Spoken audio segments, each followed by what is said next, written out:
Yes, Kenya. Tamu sana, yes. Kenyans will never learn. And because of that, they will continue perishing for lack of knowledge. For several years, we've been told and made to believe that Raila Odinga was being sent to Bondo. That this time around, we are sending him to Bondo. In the last presidential elections of 2022, we were seeing some photos of Raila Odinga being sent to Bondo on a wheelbarrow. And those who are very loud propagating that, as I talk, they have been impeached. Right now, Raila Odinga is gunning for the AUC chairmanship. The same people who are talking of sending Raila Odinga to Bondo in 2022, they are now the same ones saying that come February next year, Raila Odinga will lose and the Djibouti's candidate will win. From history, from what we have seen, whether Raila Odinga loses next year's elections or not, something tells me very strongly that he will still have the last laugh. And I'm saying that based on what we have seen in the recent days. The same people now talking of the Djibouti candidate winning, whether that Djibouti candidate wins or not, Raila Odinga may have the last laugh. But nonetheless, I want us to listen to former Niger's Prime Minister as he endorsed Raila Odinga about 1 day ago. Listen to this before we continue. Good morning. I would like to say a few words regarding Prime Minister Raila Odinga. I came to know him closely in various opportunities, but more specifically when I was head of NEPAD and he had been nominated High Representative of the African Union for infrastructure. And what really struck me was a combination of technical talent and political talent. We did a lot of things regarding the design of projects, regarding the implementation processes.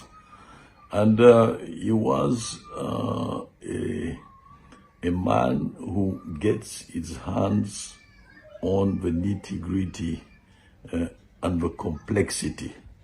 And this is quite unusual to have this combination of technical talent and political talent. And that really impressed me a lot. And linked to the issues of infrastructure, he also connected to the context that can make infrastructure expand and develop in the continent, issues of trade.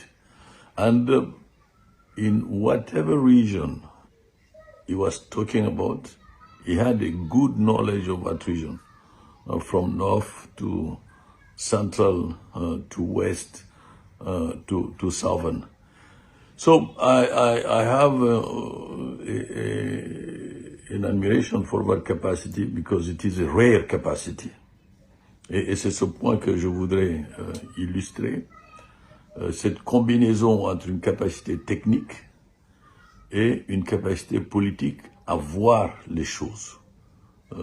Il y a peu d'hommes qui sont capables d'obtenir cette combinaison. Et quand on a ces hommes-là, il faut absolument en profiter pour le bien de nos communautés et pour le bien de notre continent.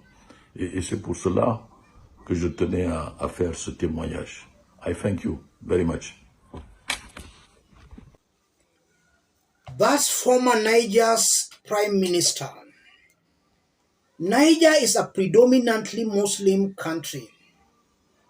Over 90% are Muslims.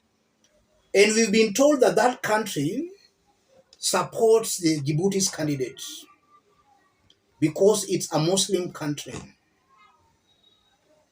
That's an open endorsement. If Niger was supporting Djibouti's candidate, I don't think that former prime minister, the current AU special envoy on food systems, could even attempt endorsing Raila Odinga. That's not possible. You can't go against your country. You serve with the blessings of your country. If your country is endorsing a candidate, you can't go against that. As much as Niger is currently among the countries suspended by AU, that endorsement speaks a lot. We've been told that OIC countries are supporting the Djibouti candidate. Niger is part of OIC. What does that mean? All those are just myths. African countries within AU will each vote individually in a secret ballot. There are several OIC countries that have openly endorsed Raila Odinga, including Uganda, an OIC country since 1974. It's important I say this because some Kenyans don't know these things. They are falling for propaganda, for lies. As I talk, Raila has so far been endorsed by over 20 countries. The Djibouti guy has only been endorsed by two countries, Somali and Djibouti. To win AUC chairmanship, you need 32 countries. Raila only needs 12 countries. Djibouti guy needs 32 countries. You can see for yourselves who is ahead. But some Kenyans, because of their own reasons, they have buried their heads in the sand. And they still don't see how Raila Odinga will win that election come next year. Just as I did say when we were starting, whether Raila Odinga wins it next year or not, from what we have seen in the recent past, he might still have the last laugh.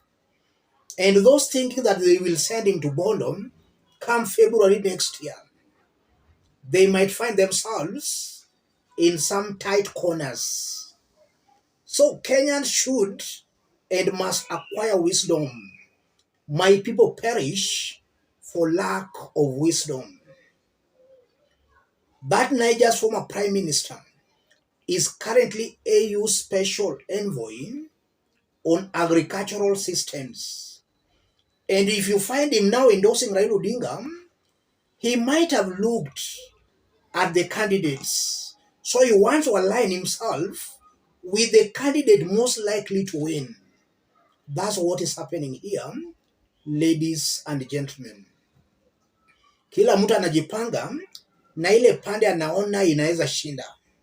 That's what the AU Special Envoy has just done by endorsing Raila Odinga. And if I may ask, where is this Djibouti guy campaigning? I'm not seeing him campaigning anywhere. Is he waiting to be given manna on a silver platter? Yes. Let me stop it there, ladies and gentlemen. If you are watching us but you have not yet subscribed, subscribe, give the video a like. Any person watching us outside Kenya, drop a comment, let us know from which part of the globe you are watching us from.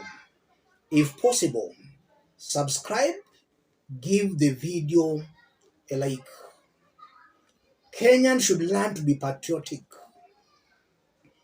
As much as you may hate Raila Odinga, we have to put Kenya first. Don't let your hate blind you from reality. We must learn to be patriotic. Thank you. God bless you. God bless Kenya.